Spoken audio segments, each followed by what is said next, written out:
misy mikendry anao sotasota ny fitaovan'ny voamera maleo tena misahana ny fifidianana 2 andro alohan'ny amohan'ny sionita ny voka-pifidianana vonjimaika. Taoriny ny fifampitivirana tany Bealoka arivony mambo natolotra ny fampanoavana ireo voaroy tamin'ity raharaha ity omaly sy androany. Olona 12 nahiditra ponja vonjimaika miaramila ny roa tamin'izy ireo ary zandary efa nialanandaharana ny iray. Tahaka ny anokafana indray ny fanadihadiana mahakasika ny famaizan'ny rova manjakamiadana ny fianakaviam-be ny ampanjaka sy ny taranak'andriana eto Madagasikara. Ary farany nodimandry teo amin'ny 100 taona ny mpanao gazety Jean-Paul Razafy Mahatratra avy eo amin'ny onjam-pirepirenena RNM. Isan'ireo andrarezy ny asa fanaovan-gazety nandritra ny 30 taona. Manasanao ary tompo kilasy tompo vavy aharitra hatramin'ny farany.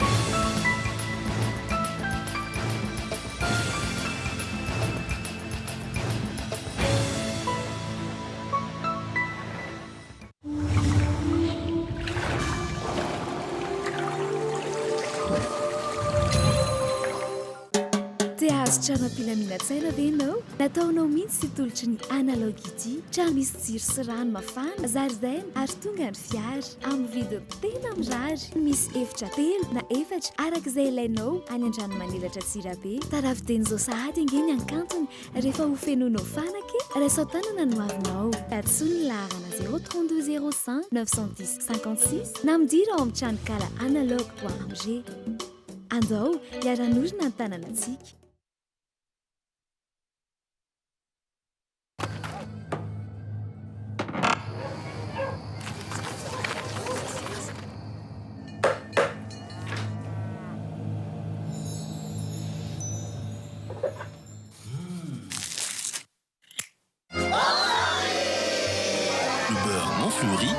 Le vrai plaisir de beurre.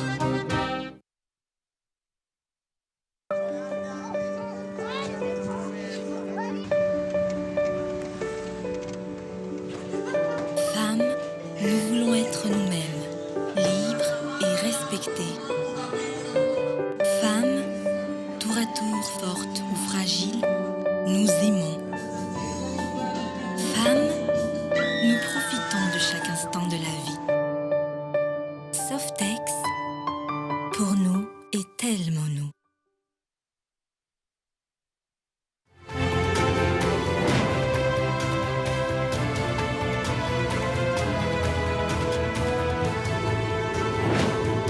Tiwela.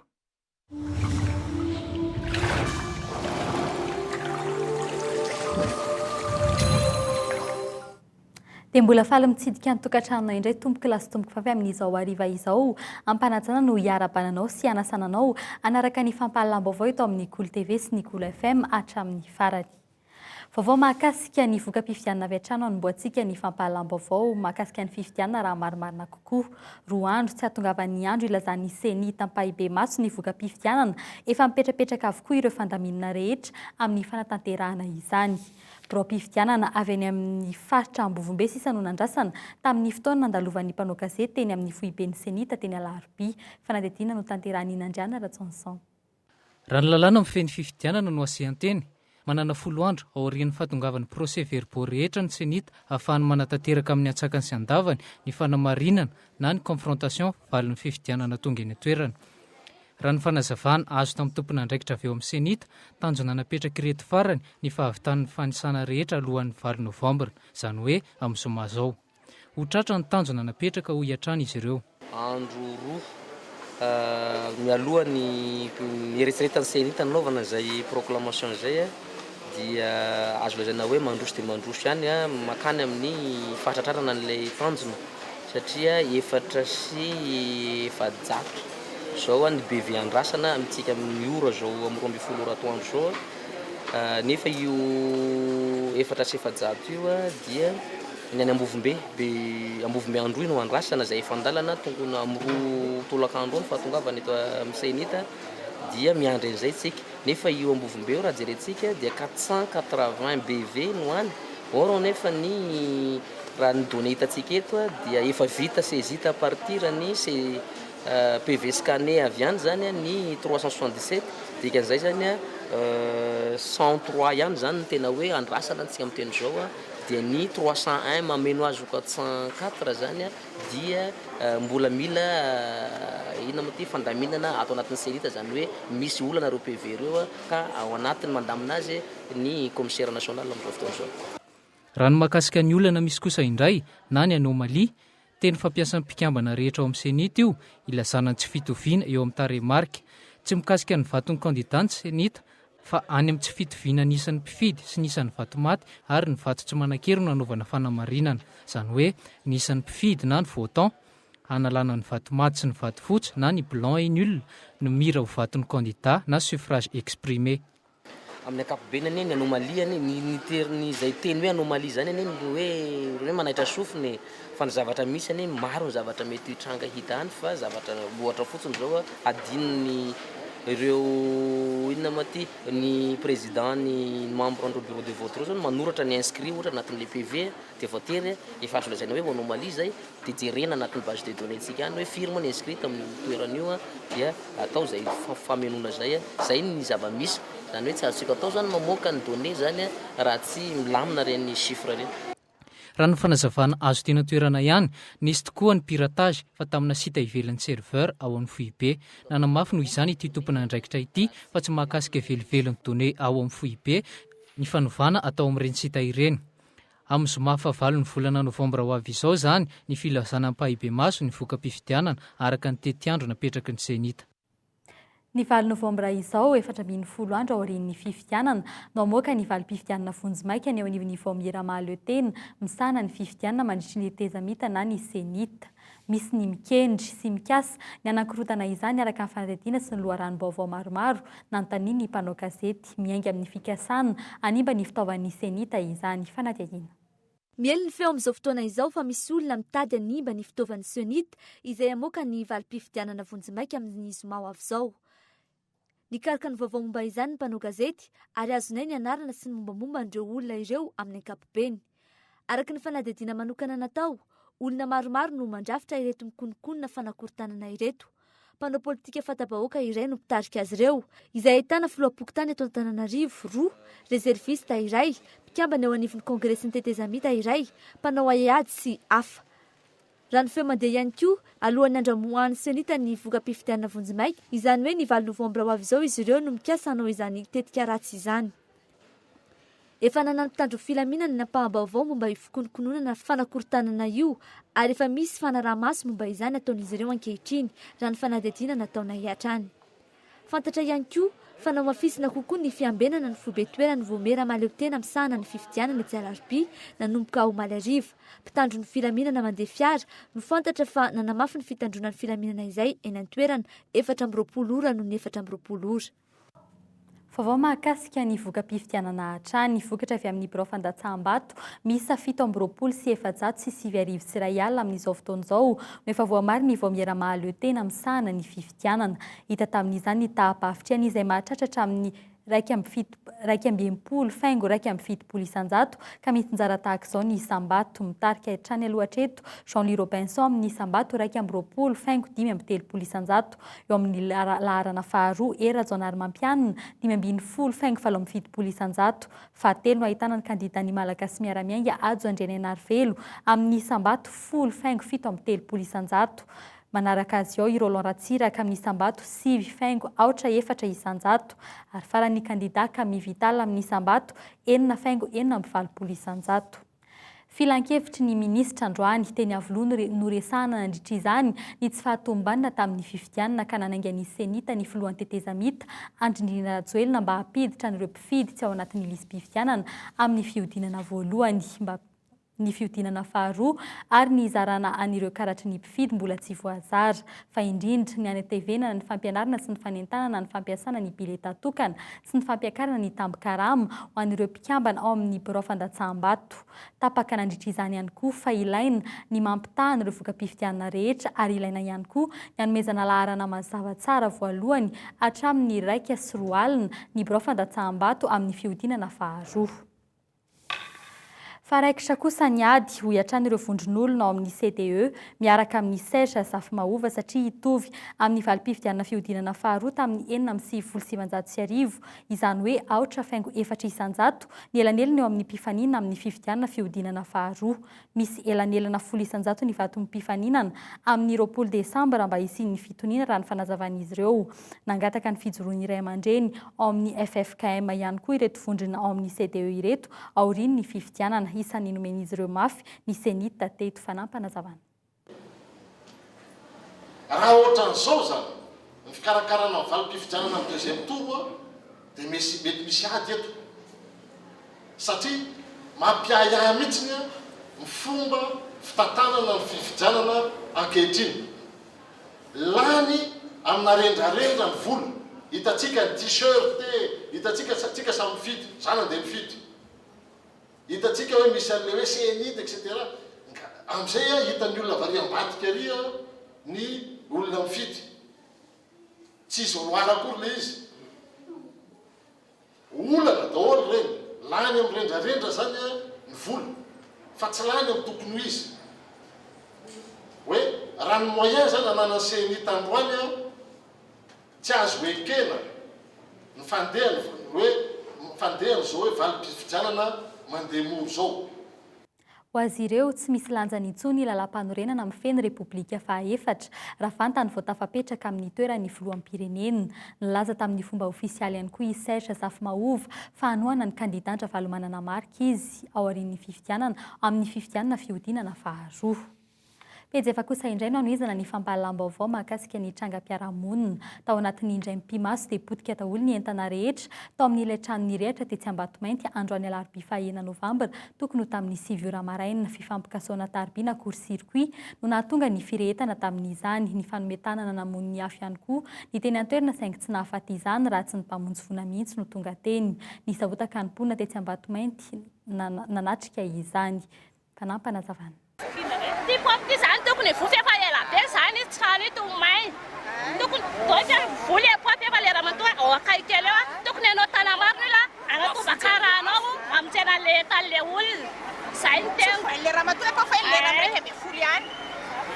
Loza roa no indray niseho teny an-toerana tamin'ny aitrano ity satria dia torana tsy natsiaro teny na ny tompo-trano raha vao nandreny fa nirehatra ny tranony. Taoriny ny fanakanan-dalana sy ny famakian-tsena ny tranga tany Beloka Rivony Mamo ny zoma 2 Novambra lasa teo tsy niandrela 7 no voasambotra ary natolotra ny fampanoavana tany Miarinarivo omaly sy androany. 12 tamin'izy ireo nahiditra ponja Vonjimaika, ny 3 tamin'izy ireo etsy Tsiafay ary ny ambiny kosa any amin'ny fonja ny Miarinarivo. Olona 10 tamin'ilay fampitifirana nafatesana Jolay 4 niseho tany Bealoka no nahiditra ponja Vonjimaika. Miaramila ny roa tamin'izy ireo ary zandary efa voaraka kosa ny iray. Ity zandarina lanandarana ity izay etsy Tsefano nahiditra ponja Vonjimaika miaraka amin'ny olona roa izay azo sampibelona niaraka tamin'ny fotoana ny fifampitifirana. Raha tsy hivina dia Jolay misa 4 no namony ainy nandritra ity fampitifirana ity. Nandeha ny fampitorana ireo azo sampibelona ireo ka olona misa 7 no nitondrony ho namany. Natolotra ny fampanoavana ny talata teo ireo olona misa 12 ireo. Ny 3 nahazo fahafahana Vonjimaika raha toa ka samy nahiditra ponja Vonjimaika kosa ireo olona 7 ka ny 3 tetsy Tsefa ary ny 9 amin'ny fonja ny Miarinarivo. Mbola nitoy ihany koa ny fampitorana taorian'izany ka nanondro olona 5 hafa no lazainy ho namany indray ilay zandary na lanan-daharana ka androany alarobia izy ireo no natolotra ny fampanoavana ka ny 3 tamin'izy ireo izay miaramila miasa eo anivon'ny Bataka ny 2 ary sivily ny iray. No nahiditra ponja ary nahazo fahafahana Vonjimaika kosa ny 2 tamin'izy ireo izay miaramila sy sivily. Fanafiana mpivary mandeha, fanakanan-dalana, fandrobana tany Antsirabe, Somahamanina ary Rivony Mamo no asa ratsy efa niarahan'izy ireo natao no izao tratra izao. Eny am-ponja araka izany izy ireo no miandry ny fotoam-pitsarana azy. Vaovao avy any Vavatenina, olona 4 no naratra mafy nandritra ny famaranana ny festivaly jerijery omaly korotana teo amin'ny lanonam-pamaranana no nahatonga an'izany raha ny vaovao iray hatreto. Raikitra ny Tsindronantsy sy ny Vely azo olona 3 ankehitriny no tsabonina ao amin'ny hopitaly ny Vavatenina no ity raharaha ity. Fifanosehana sy ady teo Ambavado no nahatonga ny fifandonana ary azo tamin'ny afara tamin'izao korotana izao. Teo ambany masina ireo mpitandro ny filaminana no nisehony izany efa milamina ny any an-toerana ankehitriny. Hifadika pejy efa kosa indray isika dia eo amin'ny pejy ny toe-karena mbola mitony fitotsiana ivangony kosa ny vola ho tantanin'ny ministeran'ny vola sy ny teti-bola nitomby ihany koa ny vola ho tantanin'ny fiadidinan'ny tetezamita saiky ny fototra tamin'ny vola misy sy ho azo ampiasaina eo ampiratana ny fanjakana ny volavolan-dalàna mahakasika ny teti-bola-panjakana amin'ny taona 2024 fanatedina. Ny vola tantanin'ny fiadidinan'ny tetezamita, ny ministeran'ny fanajariana an-tany, ny indostria sy ny toe-karena, ny fambolena ary ny fanabeazam-pirenena fa indrindra ny vola ho an'ny ministeran'ny vola sy ny teti-bola no tena niakatra raha ny voarakitra ao anatin'ny volavolan-dalàna mahakasika ny teti-bola-panjakana amin'ny taona 2024. Ho an'ity farany niakatra ka mahatratra amin'ny 1,750 miliara ariary izany. Mitogagana raha mahita ny ao anatiny fa ambony dia ambony ny volan'ny ministera fitantanam-bola. Tsotra nahatonga an'izay satria ajanonao le vola ahafahan'ilay filoha vaovao sy ilay gouvernemanta vaovao voafidy ampiasa ny vola io amin'izay vision vaovao. Arak'izany mijanona amin'ny fampandehanan-draharaha amin'ny ankapobeny sy ny fikajiana ho maro toerana ny toe-karena ankehitriny ny fomba namaritana an'ity volavolan-dalàna ity. Tsy nietsika ny teti-bola natokana ho an'ny primatiora, ny ministeran'ny filohalon-daha ary ny ministeran'ny tanora sy ny fialamboly. Raha tamin'ny taona 2013 zao dia ny déficit budgétaire dia moins 1,6. Amin'ny 2014 izy dia nieritreretina tsy hetsika amin'izay moins 1,6. Raha ny taux de croissance économique 2,8 tamin'ity taona ity dia eritreretina ho 3% kosa zany amin'ny taona manaraka. Zany hoe atao zany izay tsy hampihetsika ny lafiny ara-ekonomika eto Madagasikara mba ahafahana mampiainga indray ny ekonomia. Zany hoe tsy dia hidina loatra sandam-bola ny gasy. Dikan'izay zany dia tsara maritana azy farany dia hoe politika fanomezana ainga ny repoblika faha-efatra. Ho an'ireto ministera manaraka ireto kosa ny 90 ka hatramin'ny 9,9 isan-jato ny teti-bola natokana ho azy ireo. Ohatra vitsy amin'izany ny primatiora lefitra misana ny fampandrosoana sy ny fanajariana an-tany izay 510 miliary ariary teo aloha ary tsy misy afa-tsy 900 tapitrisa ariary izany amin'ny taona ho avy io. Raha lany ity teti-bola-panjakana ity. Ny ena hatrany amin'ny atsasa-manila ihany koa ny an'ny ministeran'ny ala sy ny tontolo iainana 13 miliary ariary ka lasa 30 miliary ariary. Ny an'ny ministeran'ny fahasalamam-bahoaka 50 miliary ariary izay lasa 13 miliary ariary. Ny ena any amin'ny atsasany ihany koa ny an'ny ministeran'ny arenan-kibon-tany izay lasa 2,450 miliary ariary. Ny fifidianana pentanàna no amin'ny fifidianana tokana voaresaka ao amin'ity teti-bola-panjakana amin'ny taona 2024 ity. Ny zoma ho avy izao no ampandaniana izany mandritry ny fivorim-be azon'ny be sy ny maro hatrehana ataon'ny kongresy ny tetezamita. Ny pejin'ny kolotsaina nanomezana ny fampahalalam-baovao 17 taona androany no may ny rovan'ny Manjakamiadana alahelo sy aterana no nenan'ny malagasy rehetra na eny ny vaovao tamin'ny ora toy izao ny andron'ny alarobia 9 novambra 2019. Ankehitriny tsy re-intsony ny mikasika ny fanadihadiana ny antony na may izany misy kosa nefa ny siosiondresaka manodidina izany izay manapirofo fa afininana natao andravana ny fiandrianam-pirenena ny tranga ny aliny 9 novambra iny tsy afa-po amin'ny fikarohana ny marina sy ny ampiasa ity harem-pirenena ity ny taranaky ny mpanjaka eto Madagasikara fanadihadiana Ilta Asinjo. Kerozena no nandorana ny rovan'ny Manjakamiadana hoy ny fikambanan'ny ampanjaka sy ny zanak'andriana eto Madagasikara. Mitaky ny anokafana indray ny fanadihadiana momba ity raharaha ity izy ireo, tsy mbola nahitana mangirana ary tsy misy vaovao ofisialy mivoaka mikasika izany 17 taona aty aoriana. Ny fanadihadiana dia nahitana fa lasantsy kerozena nandorona ny rovana Antananarivo. Ka noho izany dia tokony sokafana indray ny fitsarana mikasika ny nandorona nyity rovana Antananarivo ity ary tokony melohina ireo navanin-doza na vahiny zany na teratany. Mbola tsy mino foana ny olona fa asiparana fa nainina nge nanaovana an'izy io dia ny antony tena nandorana an'izy io dia ho fanamariny zareo ny nalatsaka zanatany nazahoany any manjaka ny nandrany frantsay manjaka miadana zany 100 taona taty aoriana. Azony Frantsa zany manjaka miadana na Antananarivo tamin'ny 5,70 sy 700 sy arivo. Miantona ny fanarenany ity vakoka ity izay kilan'ny afo ny 9 novambra 520 raha ny fanazavana mbola vao ny 300 ny asa tokony atao ny vita izany hoe ny fanarenana ny vatatrano izay isan'ny asa goavana indrindra. Mbola asa miandry kosa nefa ny fanarenana amin'ny laon'ny ireo vakoka hafa manodidina sy ny tao anatin'ny tranon'ny mpanjaka ity. Tanàna masina ho an'ireto atokon'olona ireto ny lapan'ny manjaka miadana ka tsy eken'izy ireo ny anaovana izany ho mozea.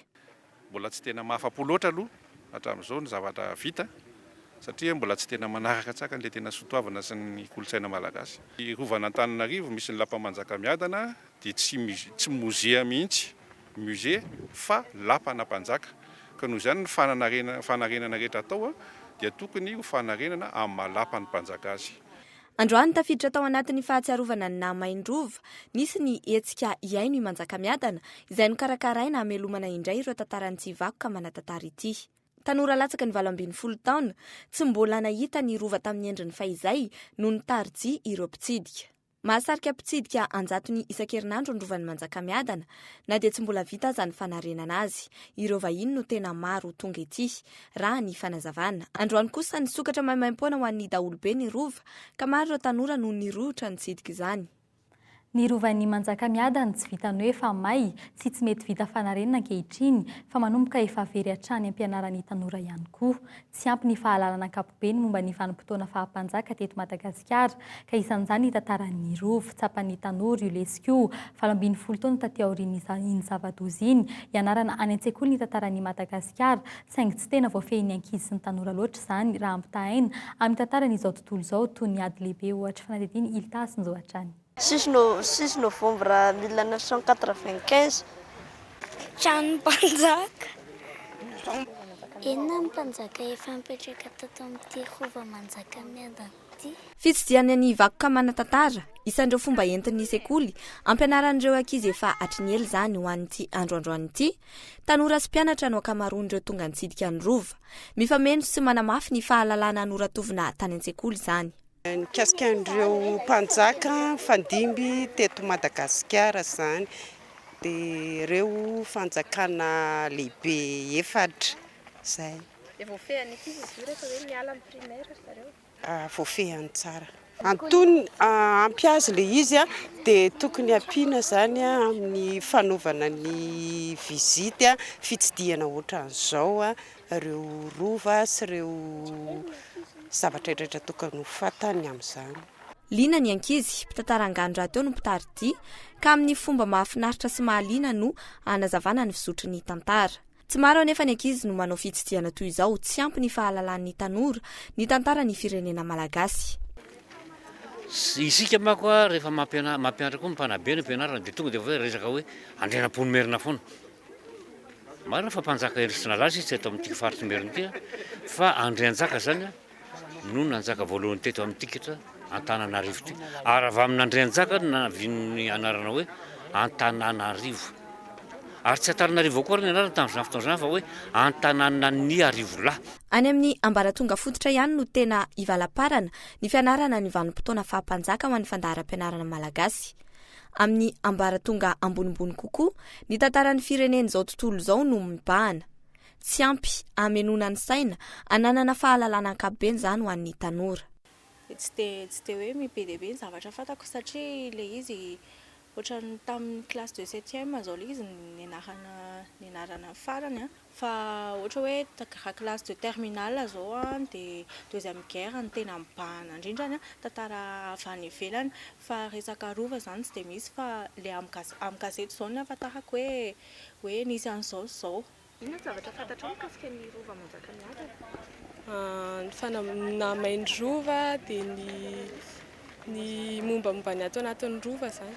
Efa nisy fotoana na ahafantaranao momba ny rova manjaka miadana?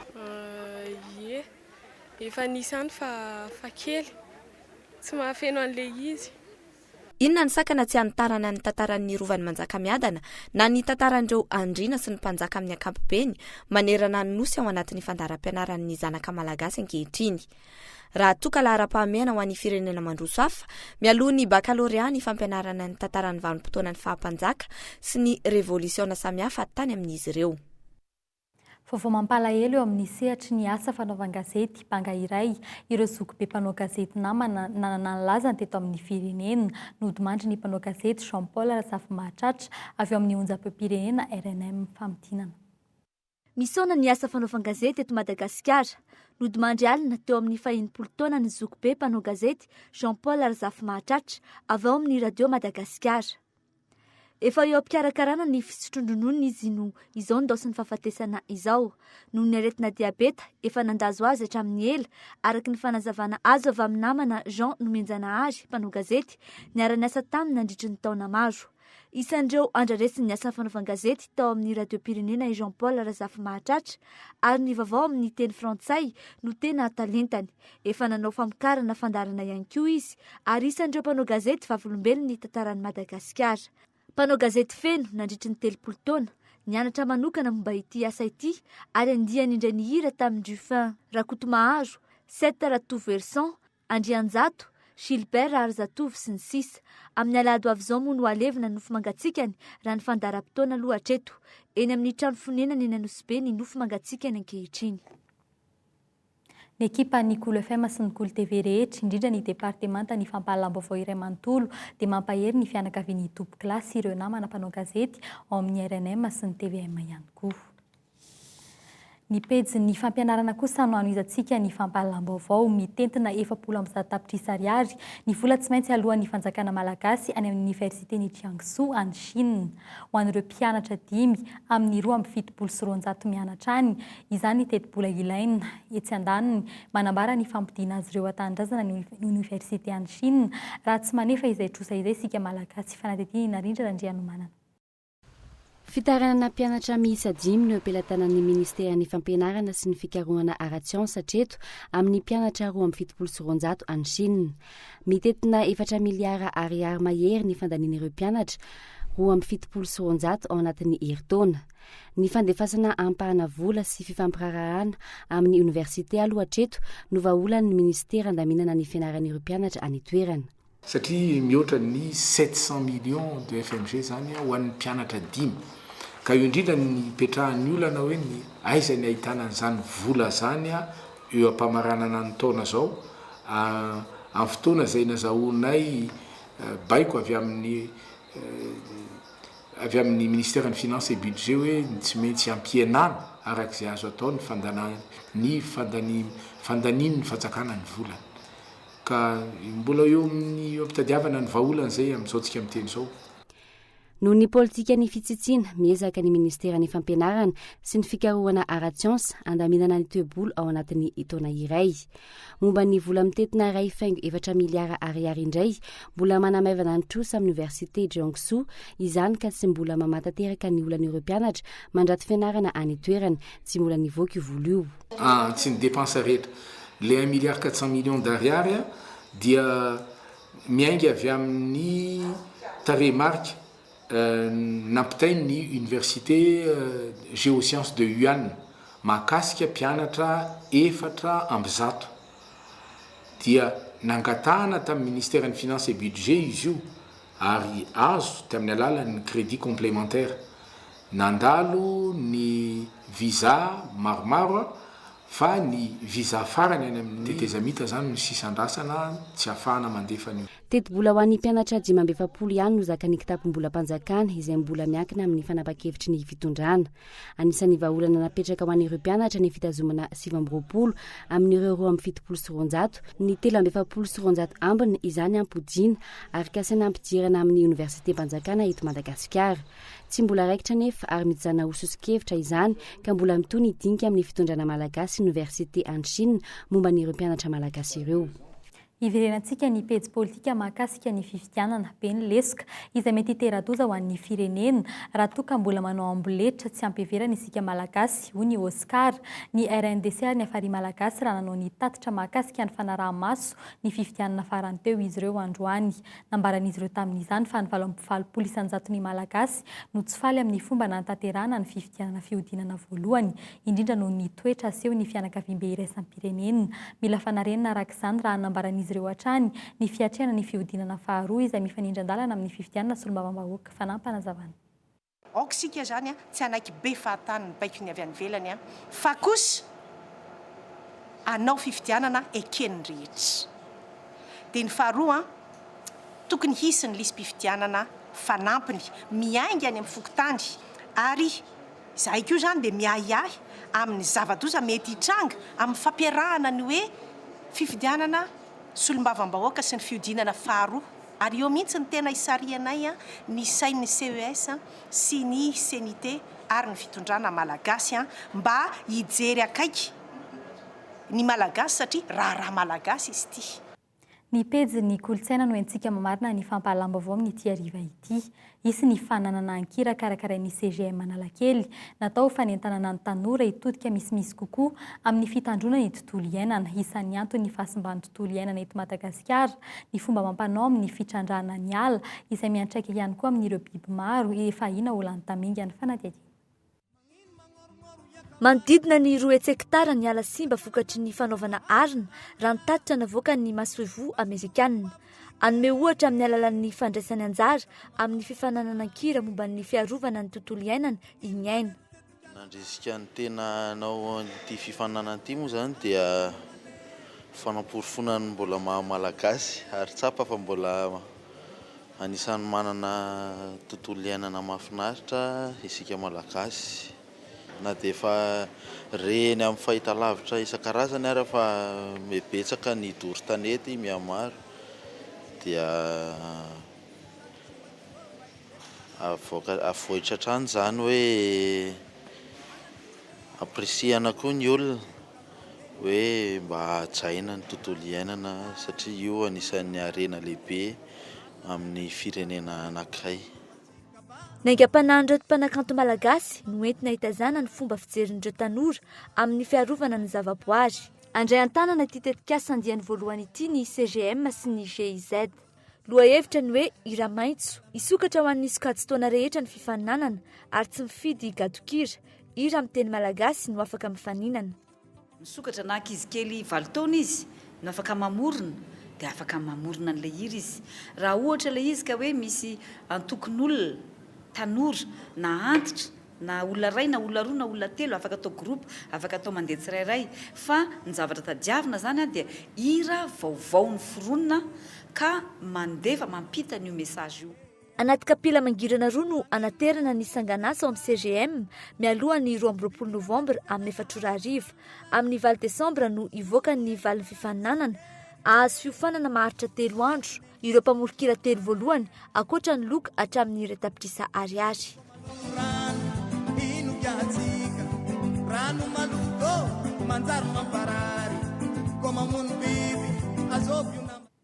Tapitra ny fampahalamba-baovao tomboky lasy tomboky vavy isaorainao nanaraka izany hatramin'ny farany isaorana ihany koa ny excellence beauté sy ny clé à boutique mbola metraka ny fotoana raha ampitso amin'ny iray ora veloma tompoko.